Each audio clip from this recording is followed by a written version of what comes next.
फट रही है सर हमारी। Sir just 99 days sir, 99 days बचे हैं, हम 4 देंगे। देखो बेटा, ऑब्वियस सी बात है, सब लोग एक जैसे नहीं होते।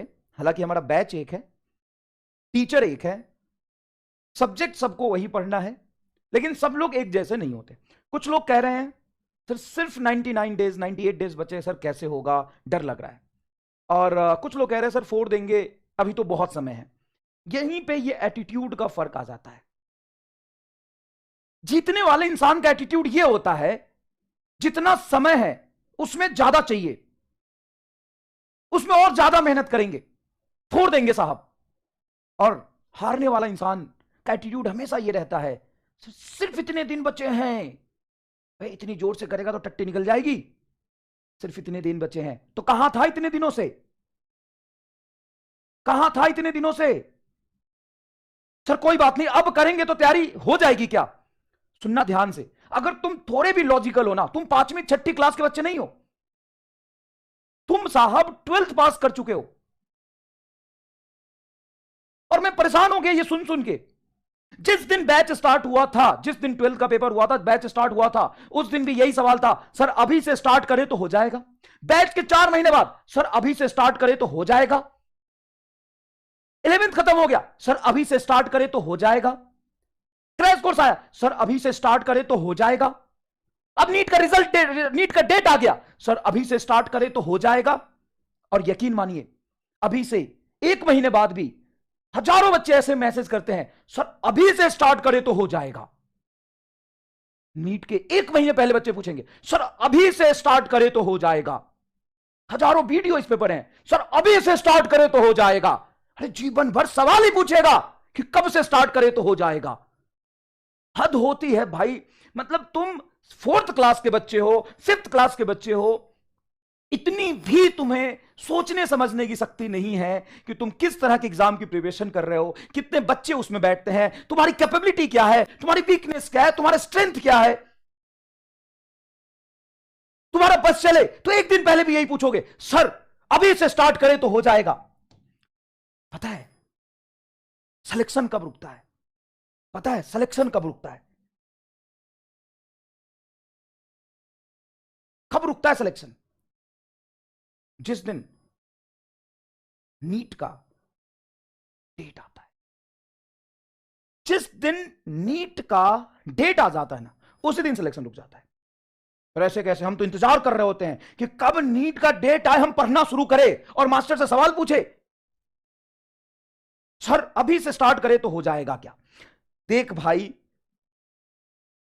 बड़े बुजुर्ग ने कहा है, जब जागो तभी सवेरा। कुछ ना हो, तुम मेहनत करेगा तो जीवन में कुछ अच्छा जरूर हो जाएगा। हाँ, तू अभी से स्टार्ट कर। जो साल भर से पढ़ रहा है उसको थोड़ा एडवांटेज तो मिलेगा ना बेटा। तू अभी से स्टार्ट करेगा तो तुम्हें मेहनत ज्यादा करना पड़ेगा। ऑब्वियस सी बात है। तुम 3 महीने में भी नीट फोड़ सकते हो। नीट एग्जाम में कोई रॉकेट साइंस वाली चीजें नहीं आती है। नीट एग्जाम कोई ऐसा नहीं है कि जो जो हाई मेंटल एबिलिटी, बहुत इंटेलिजेंसी, इन सब चीजों का डिमांड रखता है। वो सिर्फ डिमांड करता है तुम्हारे डेडिकेशंस का, तुम्हारे भूख कितनी है उस चीज को पाने की, तुम्हारे अंदर जिद क्या है, कितना जिद्दी हो तुम उस चीज को पाने के लिए, सिर्फ इस बात का डिमांड करता है। सिर्फ 10 मिनट मैं तुमसे बात करूंगा। देख, जैसे ही नीट का डेट आ जाता है तो 2 तरह के बच्चे होते हैं। देखो बच्चे, ये नहीं कह रहा कि इसका सिलेक्शन होगा इसका नहीं होगा। 2 तरह के बच्चे होते हैं, जिनके कुछ 500 प्लस मार्क्स आ रहे होते हैं और जिनके 300 प्लस मार्क्स आ रहे होते हैं। अब जिसके 500 प्लस मार्क्स आ रहे हैं ना, हजारों मैसेज इधर उधर जाके करते हैं, सर मेरे मार्क्स नहीं बढ़ रहे हैं, क्या करें? सर रिवीजन का प्रॉब्लम आ रहा है, सर इसका प्रॉब्लम आ रहा है, सर इस चीज का प्रॉब्लम आ रहा है, सर हो पाएगा कि नहीं हो पाएगा? देखो बेटा, मैं तुमसे सिर्फ इतना ही कहूंगा, सिर्फ और सिर्फ इतना ही कहूंगा, तुम्हारे 450 आ रहे हैं, 500 आ रहे हैं, 550 आ रहे हैं या 520 आ रहे हैं, बैठे बैठे तो नहीं आए हैं। तुमने मेहनत किया है ना, तुमने मेहनत किया है ना, तुमने समय दिया है ना, तभी आ रहा है।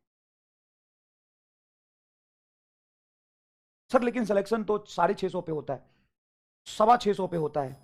भाई साहब सिलेक्शन कितने पे होता है मुझे नहीं पता, या हम उसके बारे में बात नहीं कर रहे हैं, हम सिर्फ इस बारे में बात कर रहे हैं कि तुम्हारे 500 480 आ रहे हैं, 450 500 525 आ रहे हैं, क्या वो बिना पढ़े आ रहे हैं?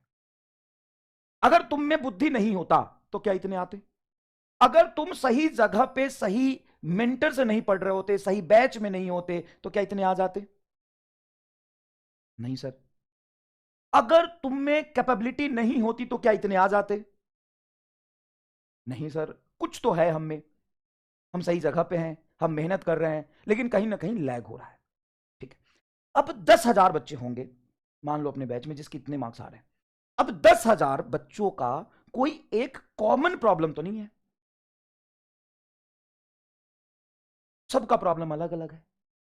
बस अभी जिनके 500 नंबर आ रहे हैं उनमें से मेजोरिटी का सिलेक्शन बस इस बात से रुकता है कि जैसे ही नीट का डेट आया वो इस बात से पैनिक हो जाते हैं कि अचानक से मेरे पे लोड बढ़ गया, रिवीजन कैसे करे समझ नहीं आ रहा, टेस्ट को मैनेज कैसे करे समझ नहीं आ रहा, टेस्ट देने में सिली मिस्टेक्स हो जा रहा, नंबर नहीं बढ़ रहा, 2 सब्जेक्ट स्ट्रांग है ये खराब है, इस चैप्टर में मेरा ये खराब है। बेटा अभी भी 90 से 100 डेज तुम्हारे पास है। तुम बस एक काम करो, तुमने बहुत सिस्टमैटिक तरीके से पढ़ा है, इस बात का प्रूफ है कि तुम्हारे इतने नंबर आ रहे हैं। बस तुम एक काम करो, एक पेज लो और किस वजह से तुम्हारे नंबर नहीं बढ़ रहे हैं ना उस पर लिखो। कोई तो रीजन होगा। तुम्हारा रीजन यह हो सकता है कि टेस्ट से पहले रिवीजन नहीं होता, रीजन यह हो सकता है कि क्वेश्चन प्रैक्टिस तुम उतने नहीं करते होगे, टेस्ट में नए क्वेश्चंस आ जाते होंगे। तुम्हारा वीकनेस यह हो सकता है कि तुम सिली मिस्टेक्स कर देते हो, सिली मिस्टेक कर देते हो। तुम में कितनी कमियां है ना इस बात से फर्क नहीं पड़ता। तुम अपनी काउंटलेस कमियों को लिखो, जो तुम्हें लग रहा है ना तुम लिखो। तुम में कुछ अच्छाई है तो कुछ कमी भी होगा ना। सर हमारा फिजिक्स ही खराब है सर पूरा, तो लिख मेरा फिजिक्स खराब है। अब ऐसा भी नहीं होता कि फिजिक्स पूरा खराब है, फिजिक्स में मेरे 6 चैप्टर खराब है, लिख लिख और अपने आप से ईमानदार बनो। और ये सब चीज करने के लिए ना तुम्हें किसी टीचर के पास जाने की जरूरत नहीं है, कोई यूट्यूब वीडियो देखने की जरूरत नहीं है, ना ही तुम्हें अपने दोस्तों से बात करने की जरूरत है। तुम अपनी कमी खुद समझते हो। और तुम ये क्यों नहीं मान रहे यार कि तुम बच्चे नहीं रहे? अब तुम ये क्यों नहीं मान रहे? तुम अपना आगे का स्ट्रैटेजी खुद बना सकते हो। कुछ दिन पहले ही मैंने कहा था, दूसरे की गर्लफ्रेंड, दूसरे का नोट्स और दूसरे का स्ट्रैटेजी आपके किसी काम का नहीं है, बस वो दिखने में ही अच्छा लगता है। हाँ, स्ट्रैटेजी भी जोड़ दिया। दूसरे की गर्लफ्रेंड, दूसरे की स्ट्रैटेजी और दूसरे का नोट्स आपके किसी काम का नहीं है। हाँ, और दूसरे का मोटिवेशन भी। दूसरे का नोट्स, दूसरे की स्ट्रैटेजी, दूसरे का मोटिवेशन और दूसरे की गर्लफ्रेंड आपके किसी काम का नहीं है। अगर आप किसी शहर के किसी हॉस्टल में रह रहे हैं, या फिर आप लाइब्रेरी में जाके पढ़ रहे हैं, या फिर आप कहीं ग्रुप स्टडी करते हैं अपने मोहल्ले में, तो ये प्रॉब्लम ना तो किसी टीचर से जाके शेयर करना है, ना तो होता है मान लो कोई लाइब्रेरी में हम पढ़ने जा रहे हैं, उस लाइब्रेरी के कोई नेता होते हैं, एक भैया होते हैं जिनसे सब जाके पूछते हैं कि भैया कैसा लग रहा, आप कुछ बताइए इस बार पेपर कैसा आ सकता है। अबे उसको इतना ही पता होता तो कॉलेज में नहीं होता, बेवकूफ है वो। भैया आप बताइए कि मेरा सिलेक्शन होगा कि नहीं होगा। अरे भैया को खुद ही नहीं पता, और भैया को अगर फ्यूचर पता होता। अच्छा भैया बताते भी है, तुम्हारा ये कमजोर लग रहा है, तुम यहां मेहनत करो, कंप्लीट आइसोलेशन। भैया तो छोड़, अपने मां बाप से भी रिश्ता तोड़ दे। इस 3 महीने तुम्हें कंप्लीट आइसोलेशन में जाना ही है। कंप्लीट आइसोलेशन सबसे बड़ा इंपॉर्टेंट और जरूरी काम है कि तुम्हें कंप्लीट आइसोलेशन में जाना है। Complete isolation. तुम्हें अपने वीकनेस को लिखना है, अपने स्ट्रॉन्ग पॉइंट को भी लिखो, ताकि तुम्हें थोड़ा मोटिवेशन मिले कि मेरा ये ठीक है, ये खराब है। अब तुम्हारे नंबर अगर 480 आ रहे हैं तो नेक्स्ट एग्जाम में जान लगा दो, अपने 2 वीकनेस पे काम करो, उसको 490 लाने की कोशिश करो। यहां से सीधा 550 नहीं जाएगा। तुम्हारे 500 नंबर आ रहे बेटा, तू मेहनत कर, तू जितना कर रहा था उससे थोड़ा ज्यादा पर तू 510 नंबर लाने की कोशिश कर। और कैसे नहीं होगा यार, जब 500 आ सकते हैं तो 510 क्यों नहीं, 510 आ सकता है। 20 दिन और पढ़ेगा, खूब मेहनत करेगा अपनी 10 कमजोरियों पे। अरे कुछ तो कमजोरी है, तभी तो नंबर नहीं आ रहे ना यार, कुछ तो प्रॉब्लम है ना। वो प्रॉब्लम मैं जानता हूं क्या, मैं कंपटीशन की तैयारी कर रहा हूं, मैं फिजिक्स केमिस्ट्री पढ़ा हूं क्या, सॉरी बायोलॉजी पढ़ा हूं क्या, नहीं तो मैं कैसे बताऊं नीट कैसे क्वालिफाई होगा, कैसे पढ़ने से और क्या स्ट्रेटजी रखनी है। अरे मैं तो सीधा साधा मास्टर हूं जो खाली फिजिक्स पढ़ाता हूं, मुझे फिजिक्स आता है बस। तो मैं तुम्हें क्या स्ट्रेटजी दे दूंगा, एक बायोलॉजी का मास्टर क्या स्ट्रेटजी दे देगा बता। या नेतागिरी करने से, है ना, ग्रुप डिस्कशन करने से, भाषणबाजी करने से क्या हो जाएगा। तू 6ठी क्लास का बच्चा है, तू 5वीं क्लास का बच्चा है, नहीं है ना। और जब तू इतने नंबर ला सकता है, इतने नंबर ला सकता है, तो इससे 20 ज्यादा नंबर क्यों नहीं ला सकता, 20 नंबर ज्यादा क्यों नहीं ला सकता, बता, इसका रीजन बता मुझे। तू मेरे से आगे पूछेगा, सर आप बताओ नंबर नहीं बढ़ रहे 2 महीने से, आप बताओ। अबे मैं क्या बताऊं तुम्हारी प्रॉब्लम, तू कहां लैग कर रहा है रियलिटी में, तुम जो फील कर रहे हो उसको मैं कैसे समझूं। तुम्हारा बायोलॉजिकल साइकिल क्या है, तुम्हारा पास्ट क्या है, तुम्हारा फ्यूचर क्या है, तुम कहीं लड़कीबाजी के चक्कर में तो नहीं पड़े हो। मैं क्या जानूं किस वजह से तेरा नंबर कम आ रहा है। तू अकेले रहता है, दिन भर सोता रहता है, तू सिर्फ इतना सोचता है कल पढ़ूंगा, परसों पढ़ूंगा।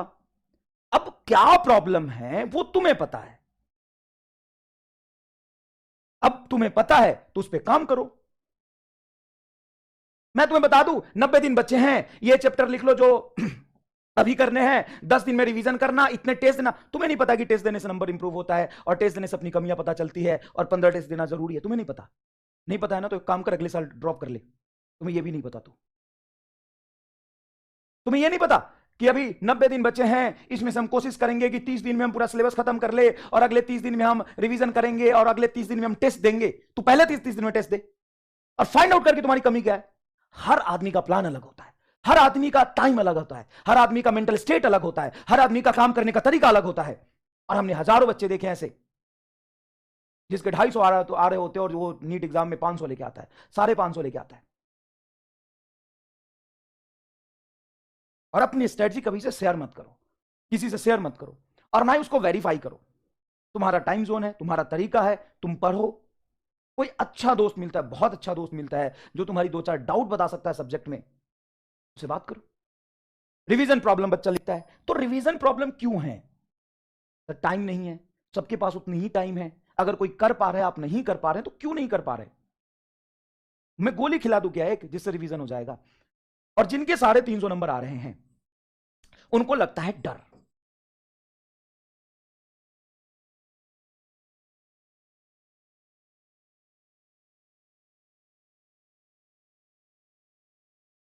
किस बात का, क्या है तुम्हारे पास जो तुम खो दोगे, किस बात का डर है भाई। कौन से तुम डॉक्टर बनने वाले थे, तुम गवर्नर हो कहीं के, और तुम्हारी गांव में इज्जत है। क्या है, किस बात का डर लग रहा है, कुछ है खोने के लिए तुम्हारे पास, कुछ है खोने के लिए तो बताओ। नहीं ना, तो चुपचाप 3 महीना बचा है, अपनी दशा और दिशा दोनों बदल लो, सुधर जाओ। और लास्ट के 3 महीने का जो गेम होता है ना, नीट कौन फोड़ेगा वो वही डिसाइड करता है कि लास्ट के 3 महीने में कौन कितना बेहतरीन खेलता है।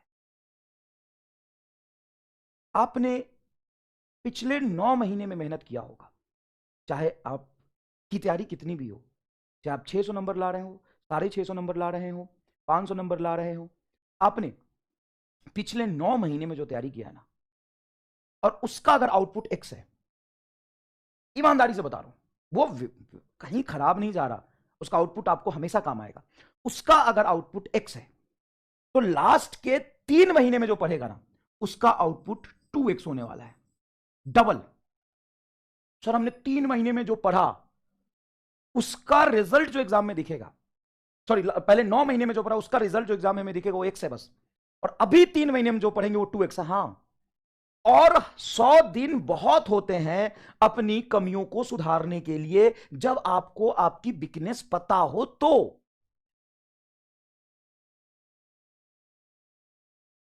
आपके पास 100 दिन है अपने ऊपर लगा काला धब्बा, डाउट, वीकनेसेस, इन सब को ठीक करने का। और याद रखिएगा, ना तो इस जमाने में तुम्हारा कोई सच्चा दोस्त है, ना ही कोई रिलेटिव है। मां बाप एक अलग केस होता है, लेकिन वो भी सक्सेस को अप्रिसिएट करते हैं, रिस्पेक्ट करते हैं।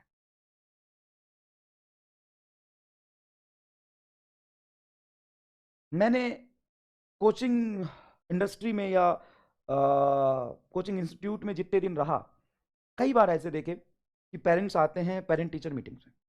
उनके दो बच्चे हैं, एक बच्चा टेस्ट में बहुत अच्छा कर रहा है, अच्छा या सेलेक्ट हो गया, और दूसरा बच्चा बहुत बेकार कर रहा है या फिर वो सेलेक्ट नहीं हो पाया है।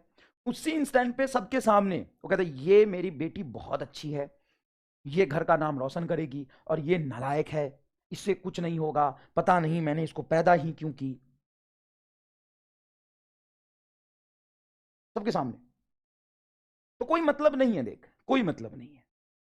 और तेरी जितनी कामचोरी है ना, अगर तू डॉक्टर बनना चाहता है तो, नहीं बनना चाहता है तो कोई मतलब नहीं। अगर डॉक्टर बनना चाहता है तो इस 100 दिन में अपनी दशा और दिशा दोनों सुधारने का मौका है तुम्हारे।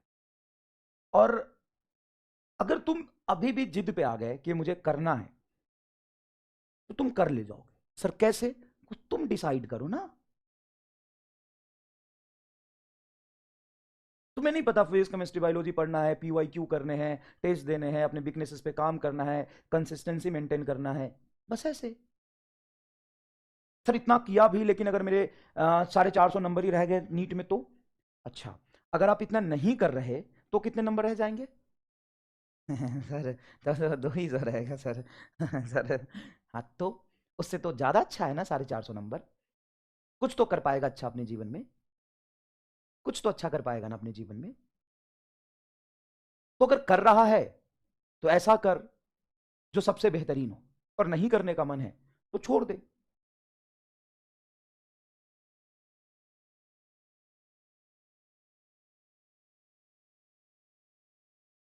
नहीं करना है तो छोड़ दे।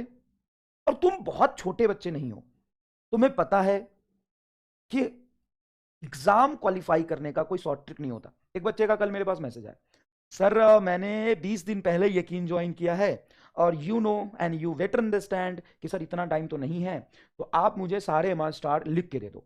अबे भाई मैं चीख चीख के चिल्ला चिल्ला के समझाता रह गया कि एमआर स्टार एक कंसेप्ट है, आपको संघर्ष करना पड़ेगा, आपको चीजें सिस्टमेटिक तरीके से सीखनी पड़ेगी, कोई शॉर्ट ट्रिक नहीं है। तो भी तुम नहीं मानते हो यार, तो भी तुम नहीं मानते हो।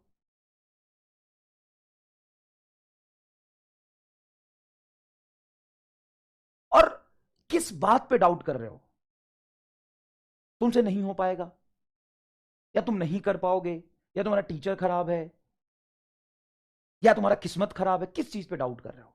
तुम्हारे पास 100 दिन है, या तो डाउट करते रहो, परेशान होते रहो, फिर 1 महीने बाद आके पूछो कि सर अब से शुरू करें तो हो जाएगा, या आंख बंद करके बैठना शुरू करो, पढ़ना शुरू करो।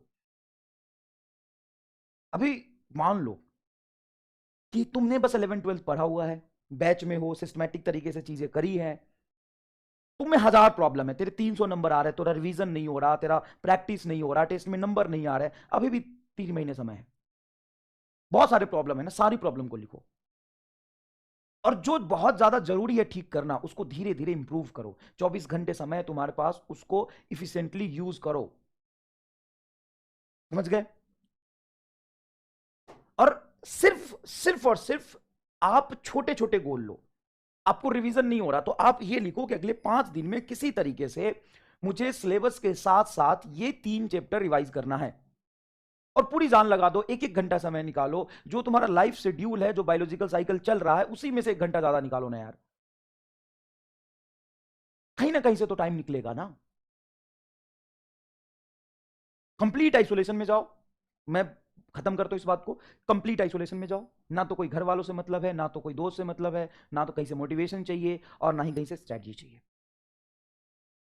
क्लास का लेक्चर करो, और ये यकीन बैच है, और पूरी रिवीजन की जिम्मेदारी मैं लेता हूं।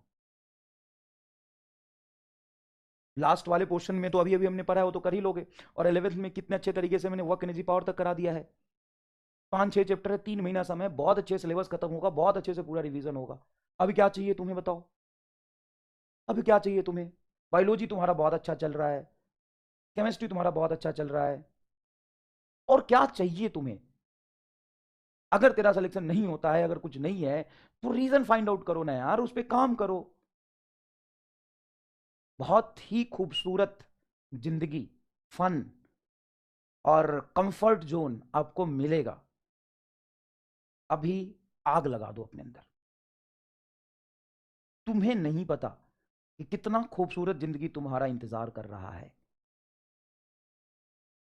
तुम्हें नहीं पता। तुम्हारे अंदर जितने भी डिस्ट्रैक्शन है, जितने तुम्हें फन चाहिए, जितने तुम्हें मजे करने हैं, सब कुछ मिलेगा। समझ में आया कि नहीं? सब कुछ मिलेगा। तो फटाफट अपने वीकनेसेस पे काम करो। नंबर नहीं बढ़ रहे हैं तो लिखो, उसके 50 रीजन होंगे। दो दो रीजन पे काम करो 4-4 दिन में। अभी 100 दिन है, सफिशियंट टाइम है। अच्छा, नोट्स जब रिवाइज कर रहे हो ना, तो नोट्स को कंप्लीटली रिवाइज करने की जरूरत नहीं है। पहले थ्योरी पढ़ो, थ्योरी पढ़ो और उसके 4 नोमेनिकल कर लो। सारे नोमेनिकल करने जरूरी नहीं है, और वो नोमेनिकल करो जिसमें पहली बार में आप फंस गए थे, मुझे पता है। और यकीन मानो, तुम जितने टेस्ट दोगे ना, चाहे तुम यहाँ के दो, वहाँ के दो, कहीं के दो, फुल लेंथ पेपर तो कम से कम तुम्हें 20 देना ही है।